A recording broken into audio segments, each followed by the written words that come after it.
Alright class, now let start battle series. Means battle, अब जो companies battle लड़ती है इंडियन रूलर के साथ अपनी जो मोनोपोली स्टैब्लिश करने के लिए, उसमें से पहला बैटल हमारा आता है बैटल ऑफ प्लासे। बैटल ऑफ प्लासे कब हुआ था? 1757 में। तो ये फर्स्ट बैटल था जहाँ से कंपनी का जो रूल था हमारे इंडियन रूलर के ऊपर, उनका एडमिनिस्ट्रेशन कंट्रोल करने में बहुत हेल्प हुआ था। बट अब स्टार्ट होता है बैटल ऑफ प्लासे। क्या हुआ था, किसके बीच में हुआ था और क्यों हुआ था, इसके बीच में डिस्कस करते हैं। So, when Siraj ud Dawla became the Nawab of Bengal in 1756, he drove the English out of Kolkata for expanding fortification against the order and misusing trading right. He spent his troops and occupied the company factories in Kolkata. The British officials were alarmed at this development and decided to depose Siraj ud Dawla and install a puppet Nawab in his place. Under Robert Clive's leadership, the company tried to regain its position in Bengal. This led to the famed Battle of Plassey. तो basically first question आपके mind में जिसका answer हमें इस paragraph से मिलेगा कि battle of प्लासे हुआ क्यों था। उसके पीछे का एक रीज़न था, जो ये आप देख रहे पिक्चर में सिराजुद्दौला है। ये उस समय बंगाल के नवाब हुआ करते थे। बंगाल के नवाब मतलब राजा साहब, बंगाल के राजा थे। तो इन्होंने क्या किया, ब्रिटिश के रूल के खिलाफ एक तरह से जंग छेड़ दी। तो उन्होंने क्या कहा, कंपनी जो ईस्ट इंडिया कंपनी थी, ये लोग बेसिकली क्या कर रहे थे, फोर्टिफिकेशन मतलब कि अपनी कंपनीज के चारों तरफ बड़ी बड़ी किले टाइप की दीवारें खड़ी कर रहे थे, जिसकी वजह से इनकी कंपनी के अंडर क्या हो रहा है किसी को मालूम नहीं चलता। बेसिकली ये लोग आर्मी को ट्रेन कर रहे हैं या वेपन बना रहे हैं, तो किसी को मालूम नहीं चल रहा था। प्रॉपर कंट्रोल अपनी कंपनी पर रखते थे। सो सिराजुद्दौला ने क्या किया, कंपनी को रोक दिया कि आप लोग अपनी फैक्ट्रीज को यहाँ पे नहीं रखोगे, फोर्टिफाइड नहीं करोगे। उसने अपनी ट्रूप्स, उन्होंने अपनी आर्मी को भेज दिया फैक्ट्री के, कलकत्ता की फैक्ट्री पे सारा काम रोकने के लिए। तो सिराजुद्दौला ने अपनी आर्मी भेजा कलकत्ता की फैक्ट्री पे।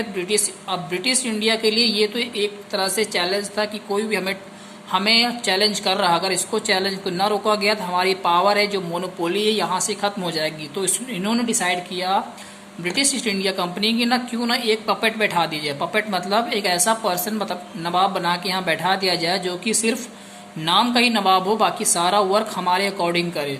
तो उन्होंने डिसाइड किया कि रॉबर्ट क्लाइव की लीडरशिप में, मतलब रॉबर्ट क्लाइव उनके एक लीडर थे जो उनकी आर्मी को लीड किया था इस बैटल में, उनकी लीडरशिप में कंपनी ने बैटल ऑफ प्लासे को छेड़ दिया। यानी कि बंगाल में अपनी पोजीशन को वापस से रीगेन करने के लिए, वापस से हासिल करने के लिए इस बैटल ऑफ प्लासे को रॉबर्ट क्लाइव के नेतृत्व में लड़ाई को स्टार्ट कर दिया। तो इस वजह से जो बैटल ऑफ प्लासे हुआ, अब बैटल ऑफ प्लासे में बेसिकली क्या होता है, तो बैटल ऑफ प्लासे आपका हुआ था 1757 में। तो उसमें क्या था, Robert Clive was a clever man. He bribed some important member of Siraj courts including his commander in chief Mir Jafar. On 23rd June 1757, the armies of Sirajuddaulah and the English East India Company met at Plassey. Plassey mean Palasi, तो English में प्लासे बोलते हैं, पलासी जो नाम था Indian में। Mir Jafar and his loyal soldier in the Nawab's army or not take part in the battle. Sirajuddaulah was defeated and imprisoned. He was killed later, and Mir Jafar gave the British undisputed right to trade without tax. He paid a huge sum as a war compensation to the company.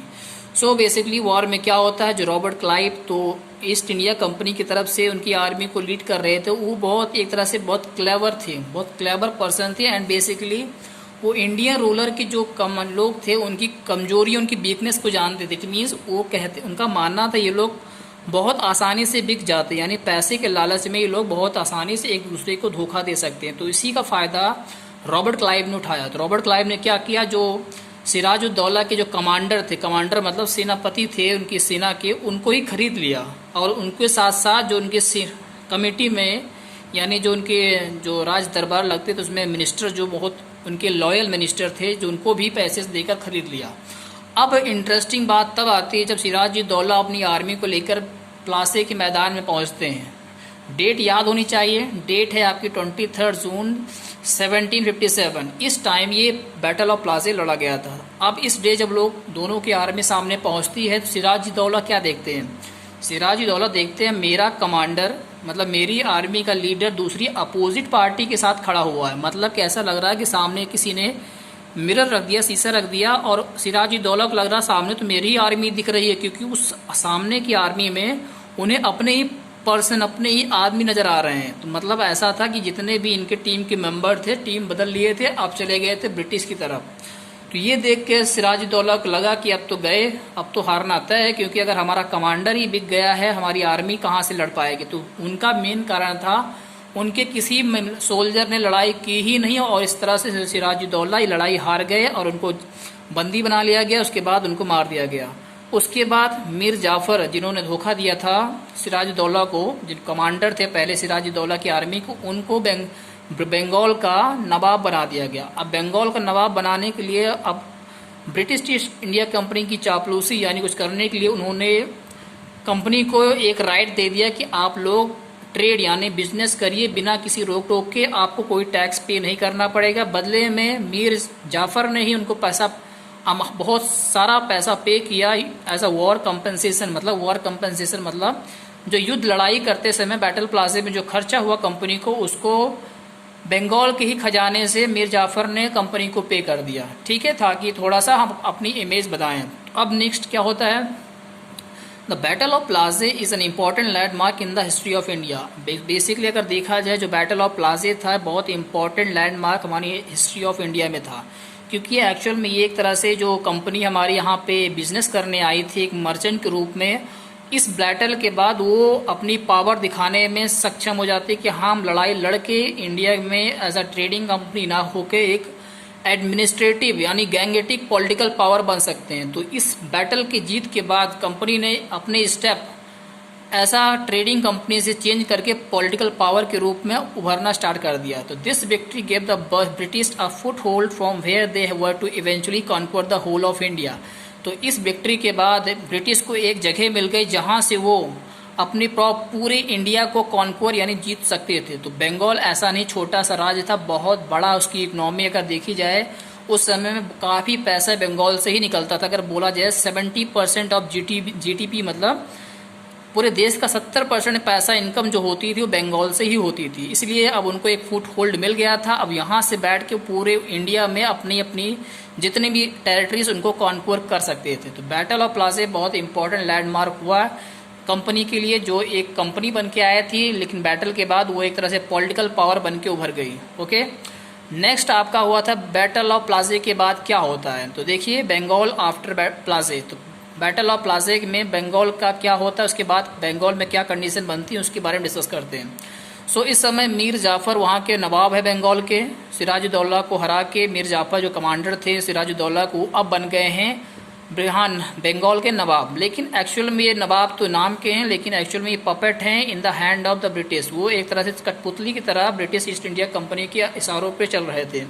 So the British constantly demanded money from him, और उनसे लगातार पैसे की demand करती रहती कि आप पैसा देते रहो, मतलब टैक्स कलेक्ट करो, ज़्यादा से ज़्यादा पैसा उनसे लेता कंपनी ले रही थी।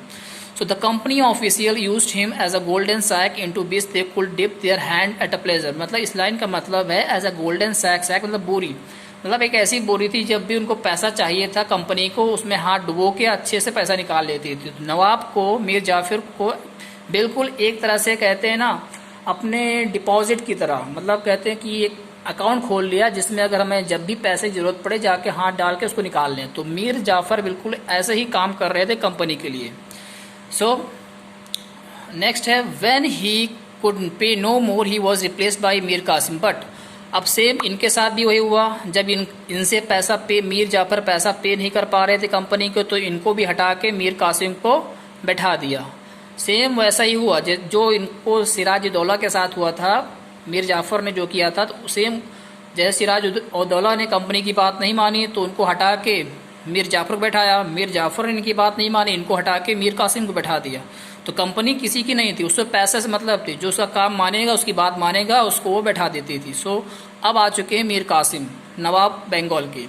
The new Nawab rewarded the company by granting it the right to collect revenue of the district of Burdwan, Midnapore and Chittagong.